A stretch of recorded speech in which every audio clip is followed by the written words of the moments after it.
Overcooked 2 is everything you loved from the original, but with the heat turned up. You know, because it's a game about cooking.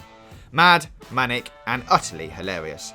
And everything's on fire, there's meat everywhere, and it's clear we might have to restart this level.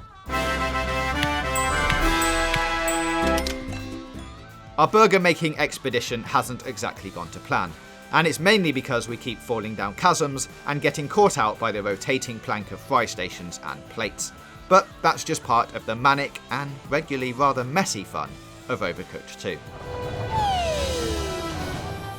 After the success of the co-op focused, super quirky cooking game that was Overcooked, it was pretty much a surefire thing that this was going to get a sequel. And oh boy, what a sequel it is.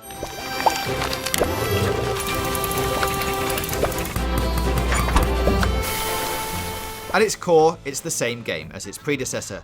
You're still a chubby little chef trying to overcome often ridiculous kitchen locations in order to get dishes out the door. Ingredients need to be chopped, processed, fried, steamed, prepped, plated and served, but there will be plenty of obstacles in the way. And that's where Overcooked 2 really turns up the temperature over its predecessor, because these kitchens are seriously creative. The game's story will see you travelling around various lands of the Onion Kingdom trying to save people from the unbread. Yes, it's zombie toast. The entire world is now interactive, with new levels, and hidden ones, reached using your amphibious airbus to push switches. Discovering the various new kitchens you'll be cooking in is brilliant fun, even if it is a little daunting, as is the wide range of recipes you'll discover from the likes of pasta to dim sum to burgers and sushi. These new kitchens are something else. The perils around in the first game were tricky enough, but this time you've got dynamic levels that change what you're doing and what you're making halfway through. Plus, it also throws in a lot more perils almost non-stop. Thankfully, the throw mechanic is here to stay in Overcooked 2, allowing you to lob uncooked ingredients from chef to chef to speed things up and generally try to get recipes made. There is a level of head scratching involved to begin with though, as you lob ingredients to each other, knowing that they'll have to come back in a very different way. You're working against the clock, against the terrain, and against the kitchen layout constantly, and yes, it does occasionally get a little mad.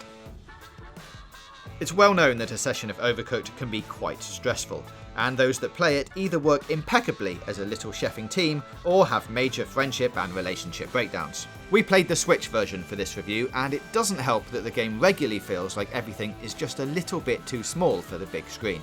It's an absolute delight on the Switch's own screen, but if you want to go with the big TV mode or play the PS4, Xbox One or PC version, you might find that you're moving your sofa a little closer to the TV.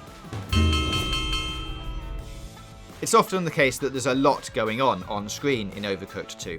You've got plates of food, all of your ingredients at various stages of preparation, and it can all feel a little muddled. On the one hand, that's part of Overcooked 2's particular brand of glorious mayhem, but on the other, it can be a little infuriating. One level saw a pair of us trying to make pizzas. In order to prepare them correctly, you have to chop the dough, add chopped cheese and sliced tomatoes, then layer all three together before slamming the entire thing in an oven. Lining up a load of mid-prep pizzas on a bench that goes backwards towards the rear of the kitchen means a lot of tiny icons are overlapping, making it tricky to see what needs the cheese!